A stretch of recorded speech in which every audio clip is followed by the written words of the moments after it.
আজ রাত যার বাসর ঘর তারও ভোর হবে, আজ রাত যার জেলখানা ফাঁসির রাত তার রাতও কি হয়ে যাবে? মদের আড্ডায় যে তারও ভোর হয়, আর আপনার হসপিটালে ব্যথায় যে কাতরায় তার রাতও কি হয়ে যায়? শেষ। দুনিয়া থাকে না, দুনিয়া ধোকা। দুনিয়া কি বলেন না, দুনিয়া ধোকা, দুনিয়া বড় স্বার্থ। কাউরে থাকতে দেয়, কাউরে। বাপ আমার থাকতে চায়, থাকতে দেয়নি। আমার দাদাও থাকতে চাইছে, থাকতে দেয়। ধাক্কা দিয়ে দিয়া ফ্লাইস সুটাম তাগড়া মানুষ নওজোয়ান এক এক ধাক্কা দিয়ে দিয়া দুনিয়া কবরে পাড়া হয়েছে। যা, দুনিয়া ধোকা, দুনিয়া ধোকা। দুনিয়া কাউরে থাকতে দেয় নাই, কেউ। রাজপ্রাসাদের মানুষটারও নামায় দিছে, কুড়ে ঘরের মানুষটারও বের করে দিছে, একটা লাথি দিয়া কবরে ফেলাই দিছে। যা। আল্লাহ নবী সাল্লাল্লাহু আলাইহি সাল্লাম বলেন, নাফরমান যখন কবরে যাবে তো কবর তারে প্রথম মুহূর্তে একটা চাপ দিবে, ডান পাশের মাটি বাম দিকে, বাম দিকের মাটি ডান পাশে চলে আসবে। আল্লাহ নবী বলেন, হাত্তা তাখতালিফা আদলাউহু। আমার ভাই, ডান পাশের এই পাঁজরের হাড্ডি বাম পাশে এভাবে ঢুকে যাবে, বাম দিকের গুলো ডান দিকে। নবী যেভাবে উদাহরণ দিয়ে বুঝাইছে, আমাদের উস্তাদ আমগরে বুঝাইছে, হাত্তা তাখতালিফা আদলাউহু। এই যে দুই আঙ্গুল যেমন একটা আরেকটার মধ্যে ঢুকে গেছে, খোদার কসম নবী বলে কবরের প্রথম মিনিটে এই নাফরমান পাপীর দুই পাশের হাড্ডি একসাথে একটার ভিতরে ঢোকা। কষ্ট পাই বাবা। উসিকুম ইয়ায়া, আমাকেও বলছি আপনাদেরকেও বলছি, দুনিয়া ধোঁকা, দুনিয়া ধোঁকা। মা হাদিহিল হায়াতুদ দুনিয়া ইল্লা লাহউম ওয়া লাইব। আল্লাহ বলে, বান্দা এটা আমি বানাইছি, আমি বানাইছি, আমি জানি কি বানাইছি। যে বানাইছে সেই কোম্পানি জানে যে কি আসল না নকল, মেয়াদ কতদিন, খাইব কয়দিন, এটি কোম্পানি জানে না। আল্লাহ বলেন, আমি বানিয়েছি বান্দা। কি বানাইছি? লাহউম ওয়া লাইব, তামাশা, খেলাধুলা। খেলনা, খেলনা, এগুলা খেলনা, তামাশা। এটি ওয়ামাল হায়াতুদ দুনিয়া ইল্লা মাতাউল গুরুর। আল্লাহ বলছে দুনিয়ার জীবন শুধুই ধোঁকা। ফামা মাতাউল হায়াতিদ দুনিয়া ফিল আখিরাতি ইল্লা কালিল। আল্লাহ বলে, বান্দা আখিরাতের তুলনায় দুনিয়ার জীবন একদমই সামান্য, কালিল, সামান্য। ভুল করো না বান্দা। ভাত খাইতে নিষেধ না, আল্লাহকে ভোলা নিষেধ। রোজগার করা নিষেধ না, নামাজ ছেড়ে দেওয়া নিষেধ। উপার্জন করতে কেউ বাধা দেয় না, সুদ খাইতে নিষেধ করছে। কথা বোঝেন নাই? আমরা হারাম খাইতে নিষেধ করছে, হারাম খাইতে নিষেধ। বিয়ে করতে নিষেধ করে নাই, যুবক জিনা করতে নিষেধ করছে, জিনা। এই যুবক ব্যভিচার করতে নিষেধ করেছে। যেই চাহিদা আল্লাহ দিয়েছে সেই চাহিদা পূরণের ব্যবস্থাও আল্লাহ করেছে। মানুষের তৃষ্ণা আল্লাহ দেয়, তো মানুষের তৃষ্ণা নিবারণের পানিও আল্লাহই দেয়। মানুষের ক্ষুধার চাহিদা আল্লাহ দেয়, তো মানুষের খাবারও আল্লাহ দেয়। তো মানুষের লজ্জাস্থানের চাহিদা আল্লাহই দিয়েছেন। খোদার কসম, হালাল স্ত্রী আল্লাহই ব্যবস্থা রেখেছেন। মালিক যেই চাহিদা দেয় সেই চাহিদা পূরণের ব্যবস্থা আছে। তুমি কা কুত্তার মতো হয়ে গেলা, তুমি কা কুত্তার মতো হয়ে গেলা। পৃথিবীর সব নারী নর্তকী, উলঙ্গ ছবি, বেহায়া অশ্লীল দৃশ্য কেন দিনের পর দিন, রাতের পর রাত মোবাইলে দেখবা কেন যুবক? বলো আমার নওজোয়ান সাথীরা। আমি নওজোয়ানের ফেরিওয়ালা, বক্তা না, ফেরিওয়ালা, যে শুধু চিল্লাই। প্রিয় ভাই আমার, রাসূলুল্লাহ সাল্লাল্লাহু আলাইহি ওয়াসাল্লাম হাদিসের মধ্যে আছে, আল্লাহর নবী সাল্লাল্লাহু আলাইহি ওয়াসাল্লাম 5 ওয়াক্ত নামাজের পরে কবরের আযাব থেকে পানাহ চাইতেন উম্মতের তালিমের জন্য। কারণ তার নিজের কোনো গুনাহ নাই, তার নিজের কোনো কি নাই, তিনি মাসুম, তিনি নিষ্পাপ। তারপরও তালিমান লি উম্মতিহি, উম্মত যাতে বোঝে, শিখে, প্র্যাকটিক্যাল। এজন্য নবী সাল্লাল্লাহু আলাইহি সাল্লাম 5 ওয়াক্ত নামাজের পরে বলতেন যে কতগুলো দোয়া পড়তেন, এর মধ্যে এটা একটা দোয়া, আল্লাহুম্মা ইন্নী আউযু বিকা মিন আযাবিল কবর ওয়া মিন ফিতনাতিল কবর ওয়া মিন ফিতনাতিল মাসীহিদ দাজ্জাল ওয়া মিন ফিতনাতিল মাহইয়া ওয়াল মামাত। নবীজি এই দোয়া পড়ে কবরের আযাব থেকে পানাহ চাইতো।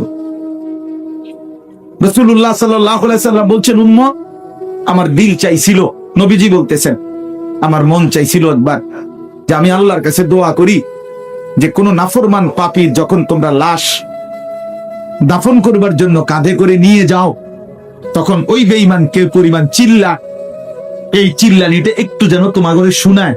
আমি একবার মন চাইছিল আল্লাহর কাছে বলি। নবীজি বলেন, পরে ভাবলাম আমার উম্মত জীবনে যদি একবার সেই আওয়াজ শুনতে পাও, তাইলে তো তোমরা আর কোনোদিন কোনো লাশের দাফন করবে না, তাইলে তো আর কোনোদিন কোনো লাশকে কাঁধে নিবা না, আর কেউ কোনোদিন লাশের দাফন করতে রাজি হবে না। যদি চিল্লা তখন তো লাশ কুকুর বিড়ালে খাবে না, ফরমানের লাশ। এই জন্য বাপ আমার, কবরের আযাব সত্য, অত্যন্ত ভয়ানক, অত্যন্ত ভয়ানক। নবীজি এক হাদিসে 3 বার বলছে, ইস্তাইযু মিন আযাবিল কবর, কবরের আযাব থেকে পানাহ চাও। নবীজি একদিন সাহাবীদের সাথে চলতে গিয়ে 2 জন ঈমানদারের কবরের দিকে তাকাইয়া বলছে যে তাদের কবরের মধ্যে আযাব হচ্ছে। ওমা ইউআযাবানি ফি কাবীরিন, বড় কোনো অপরাধের কারণে নয়। একজন ছগলখুরি করত, একজনের কথা আরেকজনের সাথে, আরেকজনের কথা আরেকজনের সাথে লাগায় দিত, কাজ্জা বাজায় দিত, এই বদভ্যাস ছিল। আরেকজন প্রস্রাব করে, এই নওজোয়ান শোনো ভাইয়া, রাসূলুল্লাহ বলছে কবরের আযাব হচ্ছে এই মুহূর্তে। কেন? সে প্রস্রাব করে ঠিক মতো পবিত্র হতো না। মুক্তা যারা ফানিলাও না, মুক্তা যারা পেশাব পায়খানার পরে পেশাব করে টয়লেট পেপার ব্যবহার করো না, রাসূলুল্লাহ সাল্লাল্লাহু আলাইহি ওয়াসাল্লাম বলছে তোমার কবরে আযাব হবে, কবরে কষ্ট পাইবা। এই একদম নিম্ন রুচির মানুষ, নিকৃষ্ট রুচি লোক যে প্রস্রাব করে টয়লেট পেপার ব্যবহার করে না, পানি ব্যবহার করে না। কারণ পুরুষের প্রস্রাব একসাথে শেষ হয় না, এটা বিজ্ঞানসম্মত কথা, চিকিৎসা বিজ্ঞানেরও কথা। এটা পুরুষের শরীরে প্রস্রাবের নালীটা এরকম যে একবারে প্রস্রাব শেষ হয় না, 2-4 ফোঁটা পেশাব এটা তার একটু পরে পরে। এজন্য ঢিলা কুলুক টয়লেট পেপার ব্যবহার করে একটু সময় অপেক্ষা করলেই পরবর্তী ফোঁটাগুলো টয়লেট পেপারে জমা হইলে সেটা ফেলে পানি ব্যবহার করলে পবিত্র হয়ে যায়। কিন্তু যেই অপদার্থ আপনার মুখটা সেন্ডা টান দিয়ে টেলেলো হাঁটতেছে, তো পরবর্তী ফোঁটা এগুলো কোথায় পড়ছে? হ্যাঁ, প্যান্টেতে তার চাইতে ভালো ছিল একটা পলিথিন ফিন্দার একটি ভিতরে, তাইলে রাত হইলে দেখতি যে মোট কয় ফোঁটা জমা আছে, পলিথিনের তলে দেখতা যে পেশাব আছে, তাহলে প্রমাণ হতো। একদিন পরীক্ষামূলক দেখো পলিথিন ফইরা যে পেশাব জমা হয়নি। সারাদিনে 10 বার 5 বার পেশাব করিলে 5 ফোঁটা করেও যদি হয়, তাইলে তো 25 ফোঁটা পেশাবদার প্যান্টে এই দুর্গন্ধ নিয়া এই অপদার্থ খায় কেমনে, ঘুমায় কেমনে, হাঁটে কেমনে? হ্যাঁ, এরা বলে ভদ্রলোক, আর আমরা এলাম হুজুর। আমগরে কয় হুজুর মানুষ জানে কি না? আমরা জানি যে পেশাব করে টয়লেট পেপার নিতে হয়, আপনি জানেন না। আমরা এটা জানি, আপনি অনেক কিছু জানেন না, আমরা যেগুলো জানি। আমরা জানি বসে পেশাব করতে, আমরা খাড়াইয়া মোটে না, এটা আমরা জানি। অনেক কিছু ইসলাম যে জানে সে পূর্ণ জানে, আলহামদুলিল্লাহ। আল্লাহর কোরআন যে জানে, খোদার কসম সে পূর্ণ জ্ঞান জানে, পূর্ণ জ্ঞান জানে। এর চাইতে পূর্ণাঙ্গ জ্ঞান আসমান ও জমিনের নিচে কোথাও নাই, কোথাও।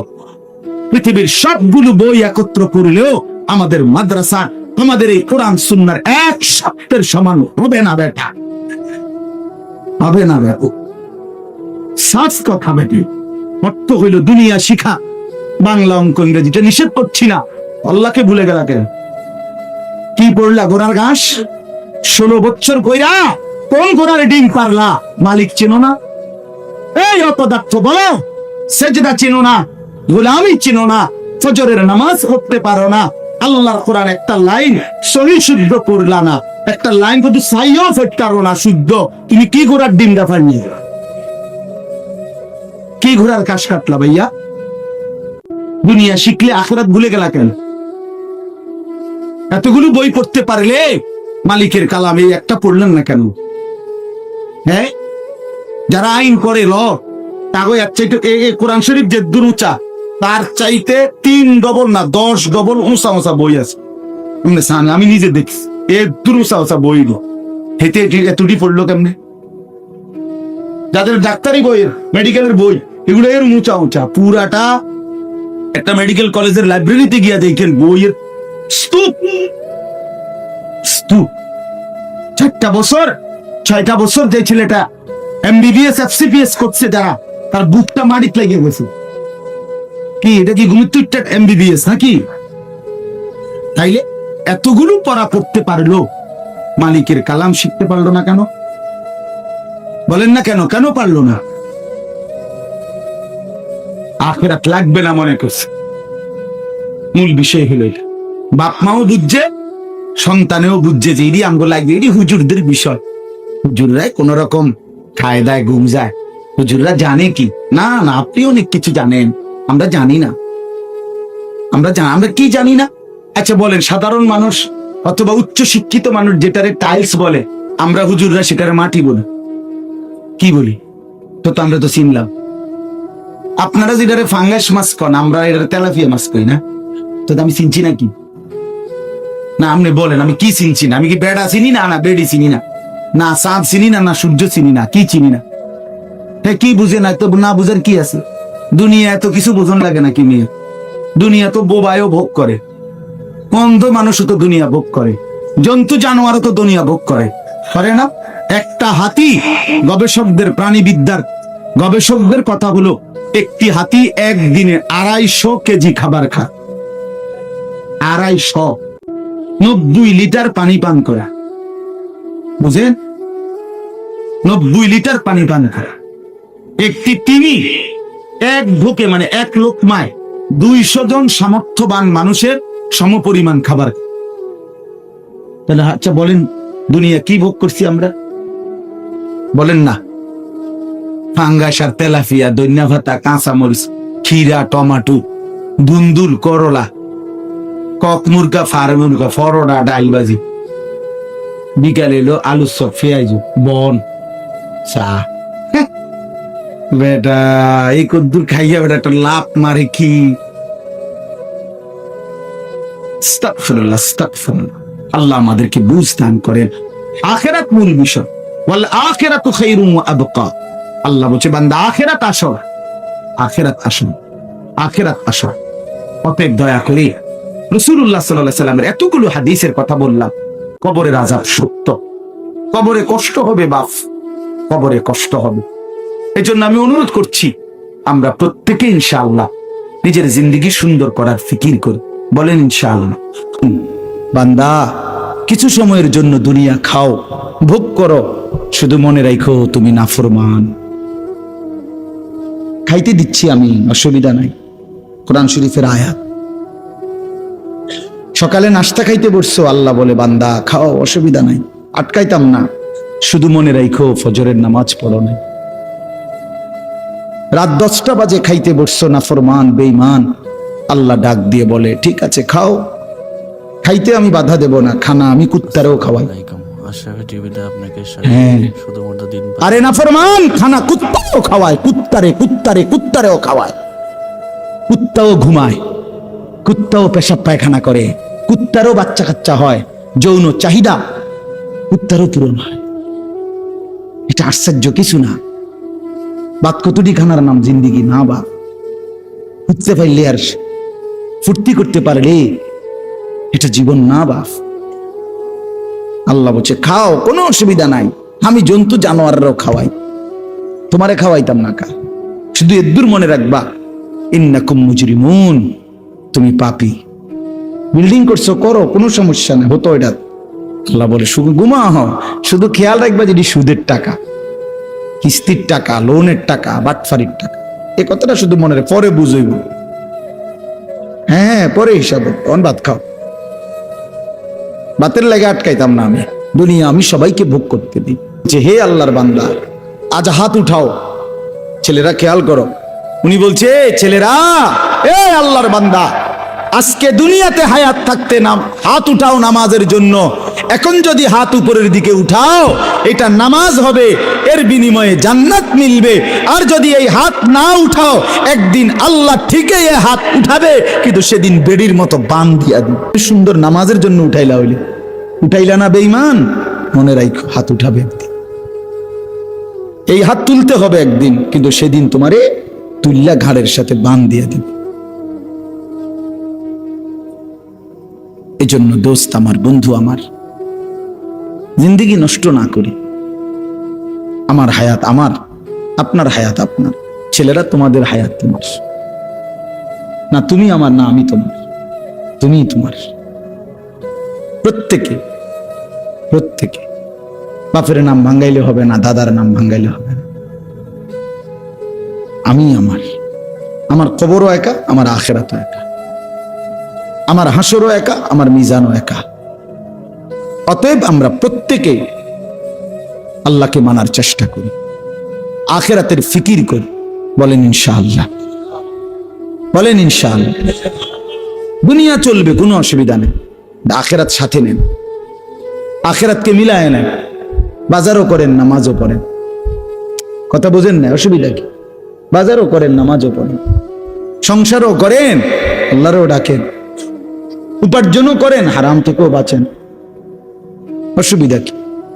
পারবেন, হালাল দিয়েই সংসার চলবে। আর যদি আমি থাকতে আমার পুরা সংসার দুনিয়ার সাদাইতে মানা নাই, আমি বিল্ডিং এর কাম করিয়েন, সাইয়াইন 4 ইউনিটের বাড়ি, এই সাবের বাজার, বাংলাদেশের অত্যাধুনিক সব ফিটিংস আমি আনছি, আপনি আটকাই হিতান বাঁধবেন না। জান, আমিও একবার বিআরবি তার সব উন্নত মানে, সম্ভব কোনো মাল লাগাইছি, কিন্তু ফজরও পড়ছি, জোহরও পড়ছি, আসরও পড়ছি, মাগরিবও পড়ছি, আলহামদুলিল্লাহ। কথা বোঝেন নাই আমার? আল্লাহকে নারাজ করার দরকার তো নাই। দুনিয়া সাদাইতে তো মনে করি না আমি। আমার ঘরেও সোফা আছে, আমার 2টা ফ্রিজ আছে, আমার 4টা খাট আছে, বক্স খাটও আছে, সব উন্নত মানের খাট। আপনি কি বুঝাইতে চান আমার? দুনিয়া ভোগ করেন, আপনি দুনিয়া ব্যবহার করেন, কিন্তু শুধু দুনিয়া, আখিরাত বাদ দিয়া এতগুলো মসজিদে আজান হয়, আপনি নাফরমান নড়েনও না, চড়েনও না কেন? আপনার ছেলেটা এক ওয়াক্ত নামাজ পড়ে না, আপনার বিবেকেও জাগে না, কি কামাই করেন? কিসের সংসার করতেছেন মিয়া বোকা? আপনার স্ত্রী পর্দা করে না, আপনার জীবনে আছে কি? আপনার বেড়ি বেশরম অসভ্য, আপনার জীবনে কি তার মেয়ে? বাদ কি তার সাইল কি তা? কি খান কি ঘুমান? আপনি তো কাঁদা উচিত, আপনি তো চিৎকার করা উচিত যে হায় আমার কি হবে, আমার কবরে কি হবে, আমার সন্তানের কবরে কি হবে। এক সাহাবী হযরত ওয়াসিলা ইবনুল আসকা, আমরা কিতাবে পড়ছি, নবীজির ইন্তেকালের বহু পরে একদিন এক যুদ্ধে রোম দেশে, ইতালিতে রোমের খ্রিস্টানদের সাথে যুদ্ধ করতেছিল ওই সাহাবীর ছেলে। তো যুদ্ধে ওই সাহাবীর ছেলে ওয়াসিলা, ওনার ছেলে যুদ্ধে খ্রিস্টান সৈন্যবাহিনীর হাতে বন্দী হয়েছে। এই খবর মিশরে উনি ছিলেন, বাবা সাহাবী, ওনার কাছে আসছে, খবর আসছে আর কি, যে আপনার ছেলেকে রোমের খ্রিস্টান সৈন্যরা বন্দী করে ফেলছে যুদ্ধে। আল্লাহর কসম কিতাবে আছে। ওই সাহাবী প্রথম শব্দ জবান দিয়া বলছে, আল্লাহ, তাইলে আমার সন্তান নামাজ পড়বে কিভাবে?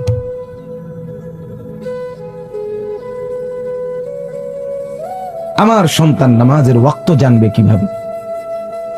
জালেমের বন্দিখানায় যদি আমার সন্তান আটকে থাকে, সে নামাজের ওয়াক্ত চিনবে কিভাবে? আজান শুনবে কিভাবে? তো 5 ওয়াক্ত নামাজ ওই সাহাবী মিশর থেকে 1000 মাইল, লক্ষ মাইল দূরে, উনি নামাজের ওয়াক্ত হলে দাঁড়িয়ে চিৎকার করে বলতেন, ইয়া বুনাইয়া কাদ হানা ওয়াক্তুস সালাহ, বাপ, নামাজের সময় হয়েছে, মাগরিব, দাঁড়াও নামাজ পড়ো। ওই ছেলে পরবর্তীতে মুক্তি পাওয়ার পরে বলছে, বাবা আমি আপনার 5 ওয়াক্ত আওয়াজ আমি আমার নিজ কানে শুনতে পাইছি।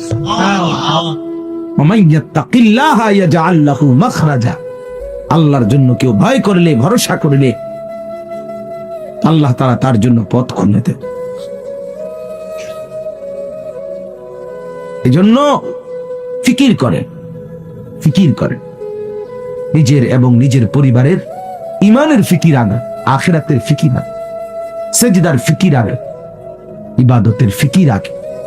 ছেলেরা বাপ আপনাদেরকে বলবো, যদি দেখেন মা বাবা কিছু বলেও না, তারপরেও নিজের বোকামি নিজে করবেন। হতে পারে অবুঝ মা বাপ, হতে পারে বেটা নিজেই বিড়ি খায়, আপনারই কি থাকুন কথা বলেন না কেন? বাপেই হওয়াদের আমরা ভূতের কি করব? হতেই পারে বাপেই কি সাদওয়ানি টেলিভিশন সাউন্ড না, এত বেটা কি করব? বাপেই কথা কইতে গাইলা এবার আর ভূতের কি ঠিক হতেও পারে, কিন্তু এরপরেও উচিত নিজেকে বরবাদ না কর, বরং নিজে বাবার জন্য ফিকির কর, বাবার জন্য নিজে চেষ্টা করা যে আল্লাহ আমার বাপকে হেদায়েত দেন, নামাজি বানায় দেন, দিনদার বানায়। আশ্চর্য কথা, আল্লাহ তাআলা বলে ইমানদার সবটা দুনিয়া যদি কাফেররে দিয়ে লাইলে তুমি বেশি রাগ করবে আমার লোক, একবারে বেশি মনে কষ্ট যাইব তোমার, তুমি একবারে বেশি নারাজ হয়ে যাইবা। যদি এটা মনে না করতাম তো ইমানদার দুনিয়া তোমারে মোটেই দিতাম না, সবটা কাফেররে দিয়ে লাইবে। যা তুই হুদা পানি খা, কাফেররে বলতাম ভাত সব তুই খা। আল্লাহ তাআলা বলেন আমি লিমান ইয়াকফুরু বির রহমান, আমাকে যারা কুফরি করে, আমি যদি চাইতাম, মনটা তো আমার চাইছে এরূপ যে দুনিয়াটা পুরা তাদের ঘরগুলো সুকুফাম মিন ফিদ্দা, তাদের ঘরের ছাদ এগুলো পর্যন্ত রূপা দিয়া মাদাই করে দিতাম। ওয়া মাআরিজা আলাইহা ইয়াযহারুন, তারা যে সিঁড়ি দিয়ে উপরে ওঠে বিল্ডিং এ, এগুলো পর্যন্ত আমি স্বর্ণ রৌপ্য দিয়া বাদাই করে দিত, যে যা সব দিন। আল্লাহ বলে আমি এটা চাইছি, কিন্তু তোমাদেরকে কিছুই না দিলে তোমরা ইমানদার কইবা আসলে আল্লাহ আমরার সাথে আসলে মোড়ে নাই, আমরা বাতও দেয় না, এই জন্য একেবারেই সামান্য একটু দিছি, নাইলে ইচ্ছা তো ছিল মোটেই না দাও, মনে তো চাইছিল মোটেই না। তাহলে আমার ভাই আমি এটা বুঝাইতে চাইতেছি তোমাদের কাছে, সবাই শুনবে না, দেখো আমি সব সময় বলবো প্রত্যেকটা নসিহত সবাই শোনে না। পৃথিবীর নিয়মে যত ওয়াজ, যত মাহফিল, যত বয়ান, যত উপদেশ, যত জুমার বয়ান, যত উস্তাদের উপদেশ সর্বযুগে সর্বকালে সবাই শোনে না, সবাই বুঝে না, গাফেল সর্ব জায়গায় থাকি না। আল্লাহ তাআলা এই জন্য কোরআনে বলছে কালিলাম মা তাযাক্কারুন, কালিল উপদেশ গ্রহণ করে আমার এমন বান্দা বড় কম। কালিল, কালিল মানে কম না, কালিলাম মা তাশকুরুন, আল্লাহ বলে শুকর গুজার কৃতজ্ঞ বান্দা কম। ওয়াকালিলুম মিন ইবাদিয়াশ শাকুর, আমার শুকর গুজার বান্দা বড় কম। আল্লাহ তাআলা বলেন কম। অনুগত বান্দা, বুঝের বান্দা, এই ছাত্রদের মধ্যে সবাই শুনে না, গাফলত, খামখেয়ালি, এই খামখেয়ালি করতে করতে, গাফলতি করতে করতে একদিন ছুটে যায়। আসে তো অনেকেই বাপ, শুরুতে বছরের শুরুতে অনেকেই জমা হয়, ধীরে ধীরে বহু হরফেজর পড়ে যায়, ওয়াও আলিফিয়া হরফে ইল্লত পড়ে যায়, মানে শেষে দিয়া আস্তে আস্তে ছুটে। অর্থাৎ এটাই বাস্তবতা যে সবাই মনোযোগী হয় না। এজন্য আমি অনুরোধ করছি তোমাদের, যার ভিতরে বিবেক আছে, বুঝ আছে, তুমি শোন, একবার তোমার ফায়দা। হাটহাজারী হুজুর রাহমাতুল্লাহ আলাইহি, আল্লামা আহমদ শফি রাহমাতুল্লাহ আলাইহি, অনেক ছাত্রের মাঝে উনি একজন পড়ছিলেন, এটা সবার থেকে আলাদা তিনি আহমদ শফি হয়ে গেছে, একসাথেই ছিল। জুনায়েদ বাবুনগরী একসাথেই ছিলেন, এদের মাঝ থেকেই একজন আলাদা হয়ে গেছে, আগায় গেছে। আল্লামা মুফতি মুশতাকুন নবী কাসেমি হযরত দামাত আসসালামু আলাইকুম। আশরাফি টিভিতে আপনাকে স্বাগতম। আশরাফি হুজুরের ওয়াজ যদি আপনাদের ভালো লাগে অবশ্যই চ্যানেলটি সাবস্ক্রাইব করবেন। ধন্যবাদ। হুজুরের সাথে এবার রমজানে এতেকাফ করছে একজন মাওলানা সাহেব, একই সাথে নানুপুরে আপনার একসাথে থাকতেন, একই রুমে থাকতেন, অথচ উনি নিচে বসতেন, শায়েখ বয়ান করতেন, আর উনি একদিন শুধু 5 মিনিট কথা বলছেন। বলার পরে উনি বলছিলেন, হায় সেদিন আমি বুঝি নাই আমরা যে মুশতাক কিভাবে এত বড় মাকামে পৌঁছে দাও। হ্যাঁ, হাকিমুল উম্মত মুজাদ্দিদুল মিল্লাত হযরত মাওলানা শাহ আশরাফ আলী থানভী রাহমাতুল্লাহ আলাইহি, উনাকে উনার সাথীরা, উনার সাথে যারা দাওরায়ে হাদিস, মিশকাত, দারুল উলুম দেওবন্দে যারা পড়ছিলেন, তারা পরে জিজ্ঞাসা করতেন ওনাকে, আশরাফ আলী, হায় তুমি তো আমাদের সাথেই পড়তা, একসাথেই চলতা ফিরতা, কিন্তু তোমারে এরকম তো ভাবি নাই, এত বড় আলেমে দ্বীন, এত বড় আল্লাহ ওয়ালা বুজুর্গ তুমি কেমনে হয়ে গেল? তখন থানভী রাহমাতুল্লাহ আলাইহি বলতেন, বন্ধুরা তোমরা শুধু কুতুব দেখছ, আমি সাথে কুতুবও দেখছি। মজার কথা, এটা ওস্তাদদের জন্য নসিহত। হাকিমুল উম্মত থানভী বলেন, কাফ, ছোট কাফ আছে না, কিতাবুন অর্থ কি? বই, আমরা যে কিতাব পড়ি, এটার বহুবচন কি? কুতুবুন, ছোট কাফ।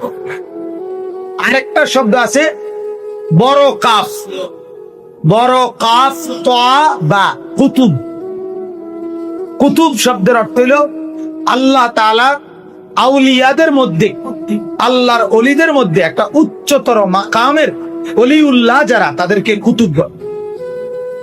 আউলিয়াদের মধ্যে যারা শ্রেষ্ঠ, এটারে বলে কুতুব, আর ওইটারে বলে কুতুব। তো শব্দটা উচ্চারণে কাছাকাছি, কুতুব আর কুতুব।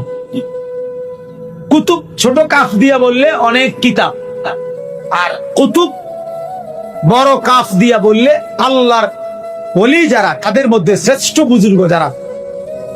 তো থানভী রাহমাতুল্লাহ আলাইহি বলতেন যে, বন্ধুরা তোমরা যত বেশি কুতুব দেখছো, ছোট কাফ, আমি তার চাইতে বেশি কুতুব, আল্লাহর নেক আউলিয়াদেরকে তার চাইতে বেশি দেখছি। কুতুবের স্পর্শের চাইতে সাথে সাথে আমি কুতুবের স্পর্শও নিছি, তাওয়াজ্জু নিছি, তাদের রুহানি ছোঁয়াও নিছি। দুইয়ের বদৌলতে একদিকে কুতুব মোতালা করছি, আরেকদিকে আল্লাহর নেক আউলিয়া বুজুর্গ কুতুব, উনাদের সংস্পর্শ গেছি। দুইটা মিলে আল্লাহ তাআলা আমাকে এই মাকামে তুলে দিয়েছে। আসসালামু আলাইকুম। আশরাফি টিভিতে আপনাকে স্বাগতম। আশরাফি হুজুরের ওয়াজ যদি আপনাদের ভালো লাগে অবশ্যই চ্যানেলটি সাবস্ক্রাইব করে লাইক, কমেন্ট, শেয়ার করতে ভুলবেন না। ধন্যবাদ।